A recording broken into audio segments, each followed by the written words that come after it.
న్యాయ మీమాంస వచ్చింది. జోగి రమేష్ తాజాగా హైకోర్టులో పిటిషన్ వేశారు తనకు ముందస్తు బెయిలీమని.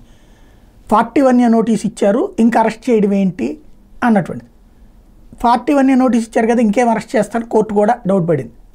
అయితే 41A నోటీస్ ఇచ్చినంత మాత్రం అరెస్ట్ చేయకూడదని రూల్ ఏం లేదని ప్రభుత్వం వాదించింది. ఇప్పుడు అసలు లాజిక్ ఇక్కడ ఉంది. 41A నోటీస్ ఇస్తే విచారించాలి, అరెస్ట్ చేసి కాదు, పిలిచి విచారించాలి. ఇంతవరకు తెలుగుదేశం వాళ్ళని అరెస్ట్ చేసినప్పుడల్లా కోర్టులు చెప్పినటువంటి తీర్పులు అయ్యాయి. ఇప్పుడు జోగి రమేష్ విషయంలో కోర్టులు ఏమైనా భిన్నమైన తీర్పిస్తాయా, లేదా ఆ రోజున 41A నోటీస్ ఇవ్వాలి కానీ అరెస్టులు ఎట్లా చేస్తారన్నట్టు తెలుగుదేశం పార్టీ ఇప్పుడు 41A నోటీస్ ఇచ్చినటువంటి జోగి రమేష్ని అరెస్ట్ చేస్తే రేపొద్దున భవిష్యత్తులో అదే ప్రిసీడింగ్ అయిపోతుంది కదా, తప్పేం లేదు 41A నోటీస్ ఇచ్చిన అరెస్ట్ అన్నటువంటిది. ఇది న్యాయస్థానం తేల్చాల్సింది. 41A నోటీస్ ఇచ్చిన వాళ్ళని అరెస్ట్ చేసి విచారించాలా, అరెస్ట్ చేయకుండా విచారించాలా అన్నటువంటిది.